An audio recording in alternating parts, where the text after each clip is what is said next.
E eu estava meditando hoje num texto da palavra e eu quero convidar você para ler comigo. Abre a tua Bíblia em 1 Reis, no capítulo 19. 1 Reis, capítulo 19, versículo 1.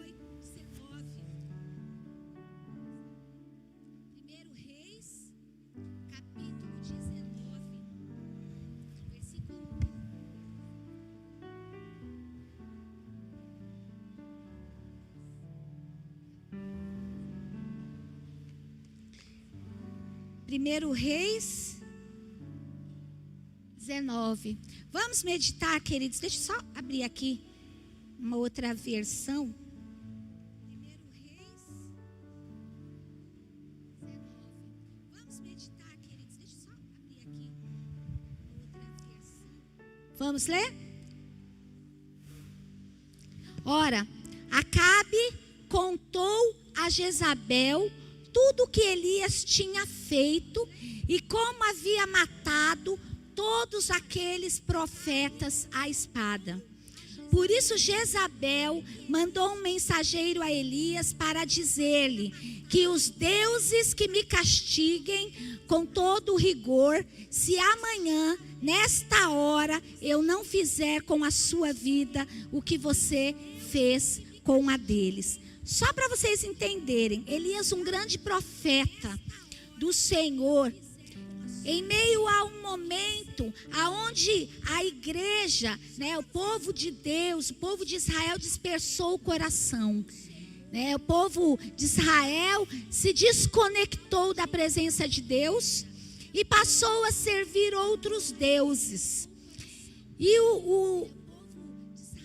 no reinado do rei Acabe, um dos reis de Israel, o povo passou a servir o deus Baal, que era o deus de Jezabel.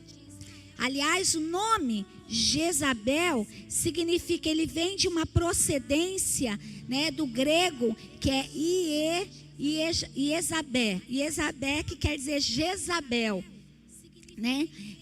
Baal exalta, era o significado do nome dela. Baal exalta. Baal é marido de, ou impuro, Ela foi rainha de Israel, esposa do rei Acabe. O rei Acabe foi um homem que foi escolhido para reinar Israel, para reinar sobre o povo de Deus. Ele cometeu vários erros, mas o erro principal dele foi escolher casar com Jezabel.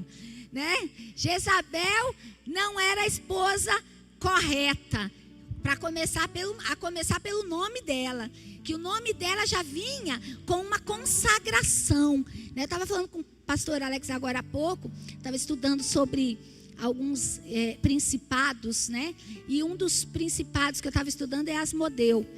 E Asmodeu é um príncipe que ele era um serafim. E ele caminhava ao lado de Lúcifer. Ele andava com Lúcifer nas regiões celestiais. E quando Lúcifer destronou, quando Lúcifer foi contra Deus, a gente sabe que uma terça parte de anjos caiu junto com Lúcifer. E muitos anjos, muitos serafins, caíram juntos. E Asmodeu era um desses anjos. Eu estava falando com o pastor Alex, se a gente quer destruir os nossos inimigos, a gente precisa conhecê-los. Amém? Vocês estão aqui? Amém? Estão me ouvindo? Então tá bom. Falei muita coisa, falei inglês? Então tá bom. Então vamos lá. Jezabel, então, era uma rainha completamente encapetada. Pensa numa mulher encapetada. Pensa numa mulher endiabrada. Desde o nome às ações. Alguém já conheceu uma pessoa assim? Que você fala assim, sangue de Jesus tem poder? Para ter relacionamento, você fala assim, sangue de Jesus tem poder. Tem que orar antes, tem que derramar um óleo ungido antes para poder tentar conversar com essa pessoa. Jezabel era assim. E o que aconteceu? Elias não se curvou, não se prostrou às ameaças daquele reino. Elias não se curvou ao Deus Baal. Elias não se curvou aos outros deuses. Elias foi um profeta autêntico, foi um homem de Deus autêntico, mas foi um homem de Deus que se viu sozinho diante de uma guerra imensa. Porque Jezabel mandou matar 400 profetas do Senhor. 400 profetas foram calados. E Elias, ele se viu ali sozinho. Elias não sabia, né, que Obadias trabalhava no reino do rei Acabe. Ele servia ao rei Acabe. Obadias, ele escondeu 100 profetas. Ele levou 100 profetas para um outro lugar para proteger. Deus protege a voz dele, amém? A voz do Senhor fica protegida, né? Em meio a essa pandemia, quantas igrejas fecharam? Quantos profetas se calaram? Quantos profetas deixaram, né, suas igrejas, seus cultos, passaram a fazer um culto caseiro, passaram a fazer lives, né? Mas o ambiente espiritual, o ambiente profético, muitas vezes, querido, não é gerado nesses lugares. Eu vejo hoje muitos profetas que se tornaram aí youtubers, né? Eu não sei como que fala lá no Instagram, mas se tornaram ali vozes de Instagram. É bom? É bom, claro que é. Você recebe aquelas pequenas porções, alimenta o teu espírito, mas fechar a igreja do Senhor, fechar o templo do Senhor, querido, não faz com que a igreja se torne suficientemente forte. Amém? Amém? Vamos pensar assim. Eu acordo de manhã, já há algum tempo, meu filho fala assim: mãe, vou fazer seu suco. Aí o suco que ele faz para mim, para ele tomar, para o pai dele tomar, é um suco de laranja com couve, é um detox, né? É um suco bom. Alimenta? Sim. Emagrece? Também. Deixa a gente bonitinho, pele limpa, cabelo brilhante, sangue um pouco mais forte, porque você toma todo dia. Mas vamos lá. Porque eu tomei um suco de couve, com uma laranja, uma cenoura. Eu estou alimentada para o dia inteiro? Eu estou alimentada para a semana inteira? Então vocês entenderam que essas lives só alimentam a gente por um momento? Mas o culto nos alimenta, o culto nos fortalece para a semana inteira. Amém? Oh! Nós não vamos fechar a nossa igreja. Nós vamos abrir mais cultos se for preciso. Amém? Enquanto existir profeta corajoso em Israel, a igreja do Senhor vai funcionar. Amém? Glória a Deus. E eu olho para Elias, querido, e eu vejo a força de Elias. Eu vejo a coragem de Elias. Elias deu uma ordem: não vai chover sobre a terra por 3 anos. O profeta, ele tem voz diante do céu. O profeta, ele tem autoridade diante das regiões celestiais. Eu me lembro uma vez, numa revisão de vidas, que a bispa começou a pregar a última palavra, né? Antes daquele momento tão especial que a gente tem no sábado à noite, sabe? Do foguinho. E aí, começou a chover, mais uma tempestade. E a gente estava num sítio ali, esqueci o lugar, o sítio que tinha ali esqueci. Pessoal, aquele esburacado que a gente foi só uma vez, o ônibus se perdeu, virou uma loucura. Enfim, aquele sítio é uma bênção. E estava aquela chuva. E aí, virou um desespero. Todas as pastoras, uma olhava para a outra e falava assim: está chovendo, não vai dar para acender a fogueira. Aí, virou aquele desespero. Aí foram lá falar para a bispa: bispa, está chovendo, E a fogueira, né, não vai ter fogueira. Está tudo molhado. Ela olhou, pregando, olhou para aquela pastora que foi dar a notícia triste. Ela falou assim: pega todas as pastoras, vai lá para fora orar e ordenar que a chuva cesse, porque vai ter fogueira sim. Aí venha, né? Uma pastora foi falando para outra, todas foi levantando e saindo. Vem a bispa Paula, né? Hoje é bispa, na época era pastora, chegou aí e me falou assim: Deise, minha filha, tá todo mundo saindo para fora, nós vamos orar para parar de chover. Eu, oi? Eu não lembro agora, mas eu acho que tinham 5 ou 6 pastoras, tinham as diaconisas, líderes de célula, todo mundo saiu para fora. A ordem da bispa foi orar e ordenar que a chuva pare. E vocês não têm noção, pensa aquelas chuvas que a gente está vendo aqui, era que estava lá. E aí ela falou assim: vamos todo mundo espalhar aqui ao redor do salão com a mão virada para o céu. E vamos começar a orar. Nós só vamos parar de orar a hora que a chuva parar. Sabe o que aconteceu? Nós só voltamos para dentro do salão para avisar: a chuva parou, a gente pode tirar os revisionistas para fazer a nossa fogueira. Nós fizemos ali o momento da fogueira, foi maravilhoso, cheio da presença de Deus. Aí a bispa olhou para todo mundo depois que terminou, que a gente ainda quer ficar ali, né, assando um negocinho, uma batata, alguma coisa, né? A gente fica com aquele ar de querer ficar ali, né, uma roda de viola, né? Sabe aquela coisa gostosa de acampamento? A bispa olhou para todo mundo e falou assim: entrem, vamos tomar um chá e todo mundo para o quarto, porque a chuva vai voltar. Era uma revisão de mulheres, queridos. E aí todo mundo, né, foi lá, tomou o chá, comeu bolachinha. Gente, 5 minutos.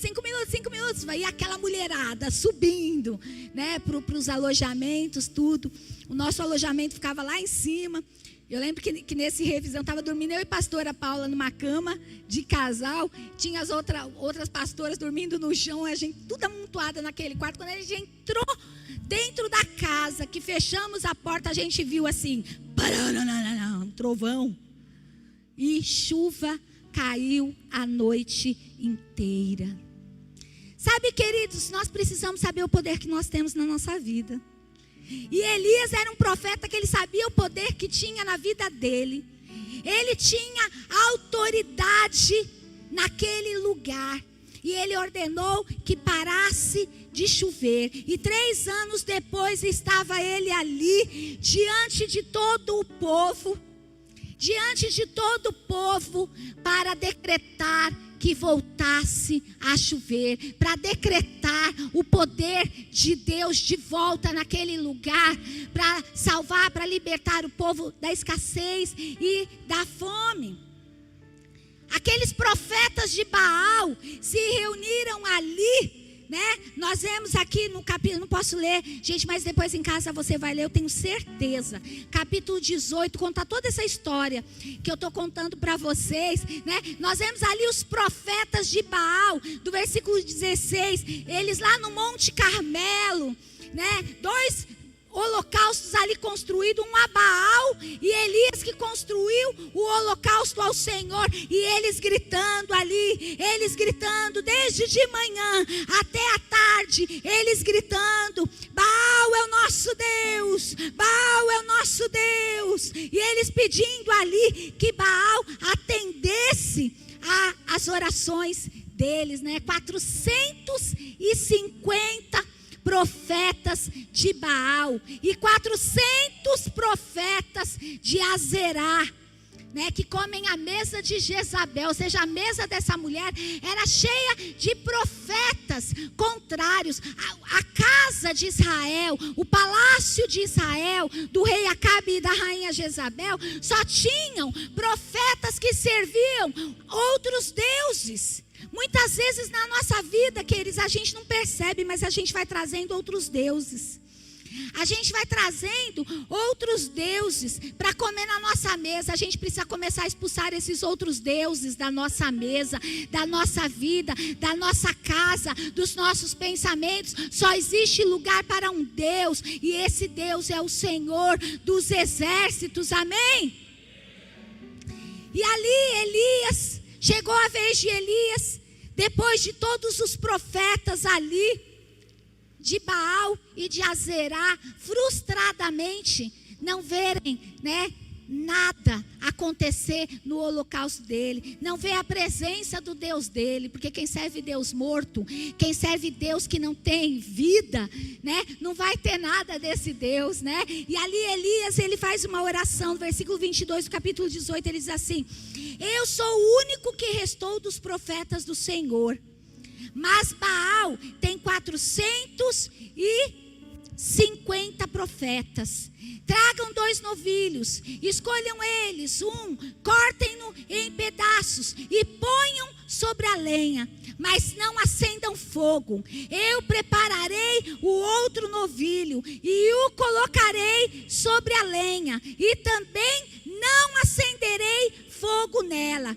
Então vocês invocarão o nome do seu Deus, e eu invocarei o nome do Senhor, o Deus que responder por meio deste fogo. Esse é Deus. Então o povo disse: o que você disse é muito bom, E ali eles chamaram o Deus deles, e Elias ficou esperando. Chegou a vez de Elias, no versículo 30. Então Elias disse a todo o povo: aproximem-se de mim. O povo aproximou-se, e Elias reparou o altar do Senhor, que estava em ruínas, e depois apanhou 12 pedras, uma representando cada tribo dos descendentes de Jacó, a quem a palavra do Senhor tinha sido dirigida, dizendo-lhe: seu nome será Israel. E com as pedras construiu um altar em honra ao nome do Senhor, e cavou ao redor do altar um vale, uma valeta na qual poderiam ser semeadas 2 medidas de semente. Depois arrumou a lenha, cortou o novilho em pedaços e o pôs sobre a lenha. Então lhes disse: encham de água 4 jarras grandes e derramem-na sobre o holocausto e sobre a lenha. Façam novamente, disse, e eles fizeram. Façam pela 3ª vez, e eles fizeram pela 3ª vez. A água escorria do altar, chegando a encher a valeta. E à hora do sacrifício, o profeta Elias colocou-se à frente do altar e orou: ó Senhor, Deus de Abraão, de Isaque e de Israel, que hoje fique conhecido que tu és Deus em Israel, e que eu sou teu servo, e que fiz todas estas coisas por ordem tua. Respondeu: ó Senhor, responde-me, para que este povo saiba que tu, ó Senhor, és Deus que fazes o coração deles voltar para ti. Então o fogo do Senhor caiu e queimou completamente o holocausto, a lenha, as pedras, o chão, e também secou toda a água, totalmente a água na valeta. E quando o povo viu isso, todos caíram prostrados e gritaram: o Senhor Deus, o Senhor é Deus, o Senhor é Deus. Então Elias ordenou-lhe: prendam todos os profetas de Baal, não deixe nenhum deles escapar. E eles os prenderam, e Elias os fez descer ao riacho de Quizon, e lá os matou, exterminou. Sabe, queridos, existem ainda profetas em nosso meio,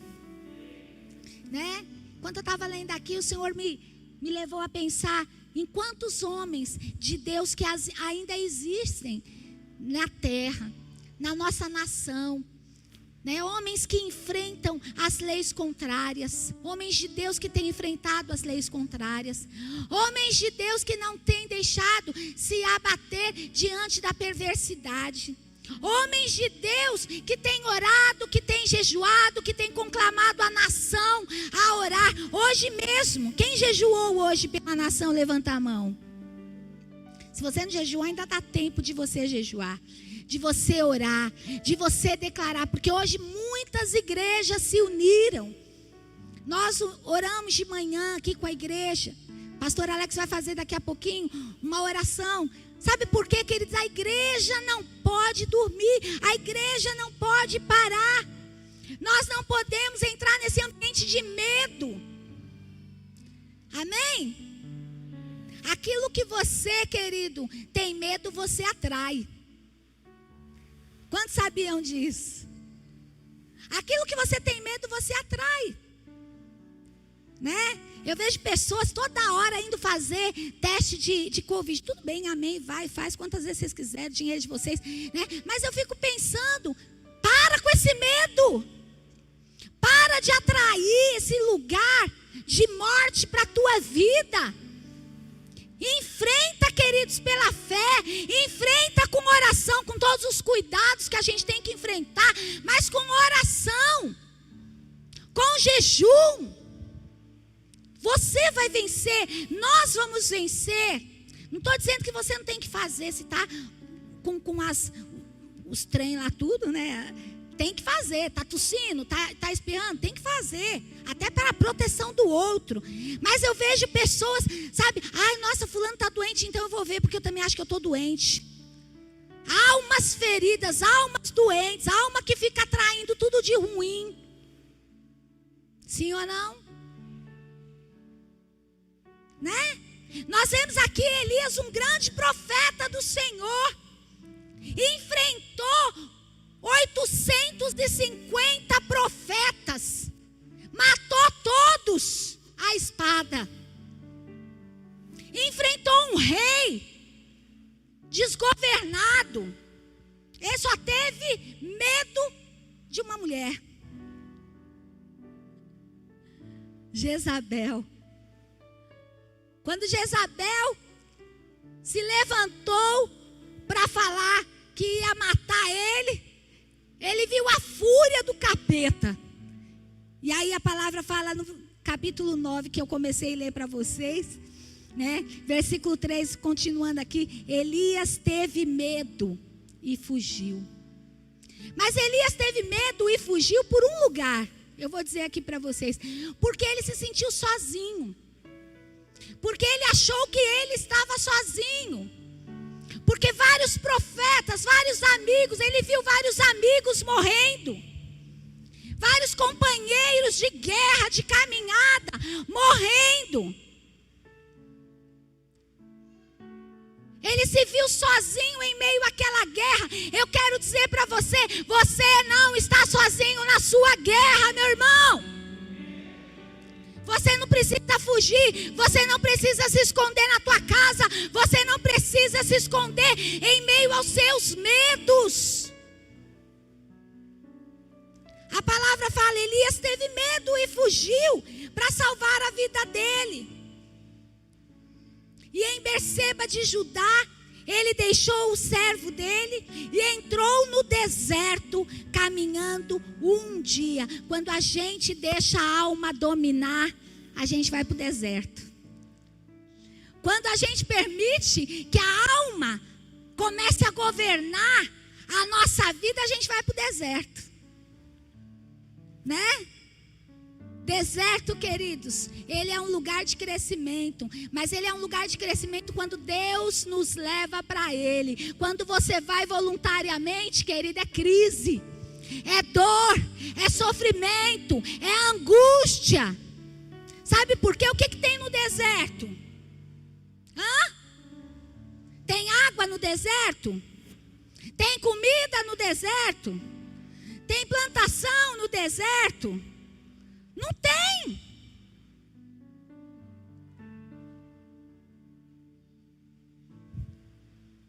Chegou a um pé de giesta, uma árvore, sentou-se debaixo dele e orou, pedindo a morte.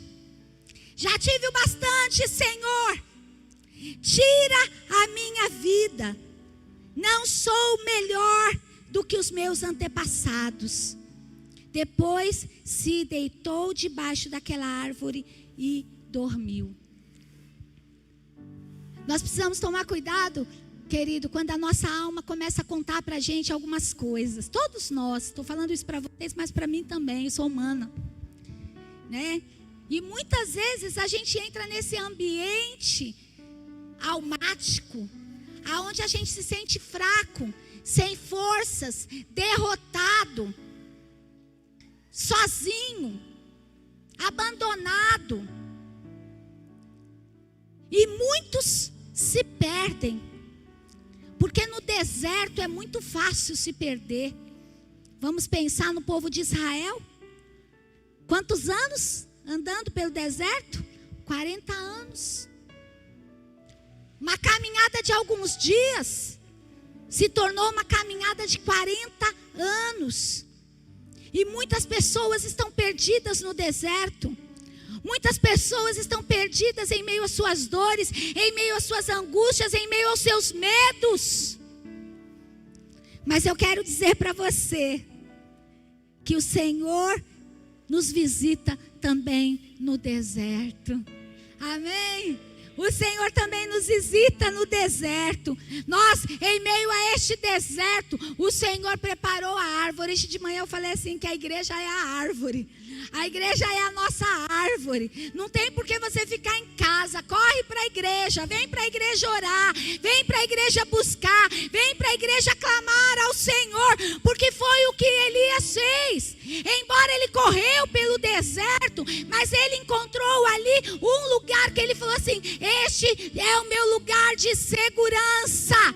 E ali ele ficou, mesmo diante do medo, ele orou e dormiu e descansou, porque ele estava cansado, ele estava fraco, mas ele não fez isso, querido, sem antes buscar a presença do Senhor.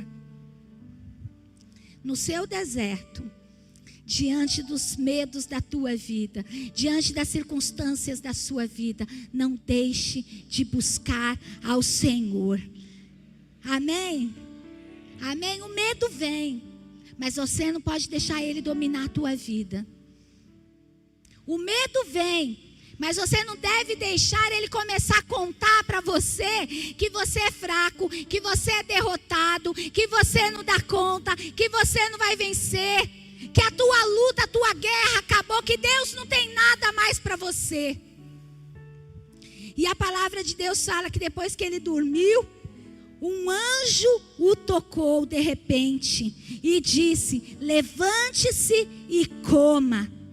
Elias olhou ao redor e ali junto à sua cabeça havia um pão assado sobre brasas quentes e um jarro de água. Ele comeu, bebeu e deitou-se de novo, porque ele ainda estava sem forças. E de repente o anjo do Senhor voltou, tocou nele e disse: levante-se e coma, pois a sua viagem será muito longa. Então ele se levantou, comeu e bebeu, e foi fortalecido com aquela comida, e viajou 40 dias e 40 noites, até chegar em Horebe, o lugar onde tem um monte de Deus, né? Horebe é conhecido como monte de Deus. E ali ele entrou numa caverna e passou a noite. Queridos, eu quero terminar aqui a palavra, mas eu quero dizer para você assim: Deus preparou a igreja.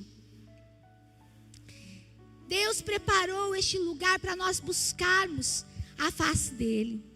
Em meio a este deserto que nós temos vivido, em meio aos desertos, porque não é só o deserto da pandemia, né? Não é só o deserto desse vírus do inferno, mas é o deserto, talvez, querido, da insuficiência, né? Dos recursos da tua vida, espiritualmente falando, emocionalmente falando. Não é só o deserto, queridos, financeiro, às vezes é o deserto emocional, é o deserto, né, da área da saúde, é o deserto da área do relacionamento conjugal, com filhos. tantos desertos, tantas pessoas fizeram tantos planos e de repente está aí tudo parado. Eu quero dizer para você, Deus não nos abandonou. Deus não abandona aqueles que decidem confiar nele. Deus não abandona aqueles que decidem buscar a presença dele. Amém? Não importa quão grande são os teus adversários. Não importa quão grandes são os teus inimigos. Maior é o nosso Deus. Maior é o Senhor nas nossas vidas. E este é tempo de nós olharmos para o céu. Este é o tempo de nós olharmos para o Senhor. De nós voltarmos o nosso coração para as promessas. De nós voltarmos o nosso coração para as promessas. De nós enchermos o nosso coração. De nós continuarmos servindo ao Senhor com fidelidade. De nós voltarmos o nosso coração a cumprir o propósito de Deus. Ei, você que é profeta, você que é líder, você que um dia já foi uma voz de Deus, você que é uma voz de Deus na tua célula, na tua casa, você não pode se calar. Levanta a tua voz e volta a profetizar. Amém? É falta de chuva? Então começa a olhar para o céu e falar: Senhor, faz chover. É a doença que está te matando, que haja cura. Amém? Qual é a voz profética hoje da tua vida? O que você tem profetizado? Que tipo de profeta você tem sido neste tempo, querido? Que tipo de profeta você tem sido na tua casa, na tua família, no teu casamento, na vida daqueles que você ama? Ah, eu vou desistir. Ah, eu vou parar. Ah, eu não vou mais na igreja. Ah, eu acho que a igreja tinha que fechar. Ah, eu vou desistir do meu casamento. Ah, meu marido é um problema. Será que não é você que é o problema?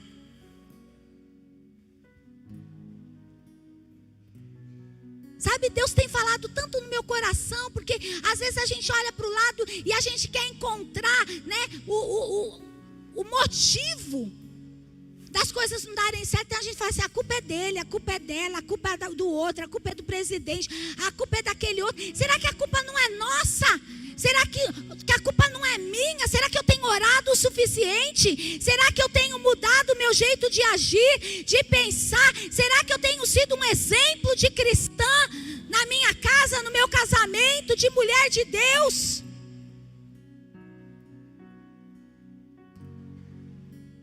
Hoje eu falei para o pastor, agora há pouco eu falei para o Alex, eu falei assim: meu bem, Deus falou comigo. Às vezes eu sou meio mal-humorada, né, meio fechada. E Deus falou comigo, sabe? As pessoas têm que olhar em mim e ver Deus em mim. Sabe aquele momento que você está, sabe, no seu momento? E às vezes quando a gente entra no nosso momento, não sei vocês, mas meu momento é tão meu momento. Tipo, não quero falar, não quero me abrir, não quero conversar, me deixa sozinho, sozinha, né? Às vezes não tem aquela percepção das coisas que eu deveria ter. Nesses dias meu filho falou assim: nossa mãe, você é ingrata, eu fiz um suco para você, com todo carinho, e vim trazer, e você nem agradeceu. Ah, obrigado. Você acha que o Espírito Santo não fala? Fui lá no quarto me humilhar. Falei: filho, sou muito grata por você fazer um suco para mim. Viu? Muito obrigado por cuidar da minha saúde, né? Muito obrigada, agradeço. Desci, falei: Deus, me ensina a ser melhor do que eu sou. Eu quero ser melhor. Eu quero ser melhor. Às vezes eu comento assim, né? Não, tal pessoa não é assim. Aí algumas pessoas falam assim: esse daí é o olhar de Deus. É que a pastora é boazinha. Não, eu quero, queridos, eu quero ser Deus na terra. E ser Deus na terra é muito difícil. É uma luta aprender a andar como Jesus. Tem um livro lá na livraria que vale a pena vocês comprarem. Em Seus Passos, o que faria Jesus. Eu li esse livro há uns anos atrás. E é uma decisão, queridos, de morte andar na presença de Jesus. A morte do seu eu. A morte daquilo que você acha, daquilo que você pensa, daquilo que você acredita que deveria ser assim, deveria ser desse jeito. Não é. Jesus ensinou como tem que ser. Então, eu quero seguir o que Ele está dizendo. Amém? Eu quero fazer como Ele fala. Eu quero agir como Ele age. Tem um preço. E o preço é morrer para nós mesmos. Por isso hoje é um culto de Santa Ceia. É o culto que a gente esvazia de nós mesmos. É o culto que a gente fala assim: Senhor, perdoa os meus pecados. Examine-se o homem a si mesmo. É quando você interioriza. Olha, entra dentro de você e fala: eu não tenho sido tão bem na minha caminhada, eu não tenho caminhado da forma correta. Senhor, restaura o meu caminhar. Senhor, eu reconheço que eu tenho falhado e eu quero a partir de hoje ser melhor do que eu sou. Me ensina, Senhor, me ajuda, Senhor. Eu faço uma aliança contigo, Pai, de mesmo em meio à minha fraqueza, em meio às minhas injustiças, eu não vou deixar de caminhar na tua presença.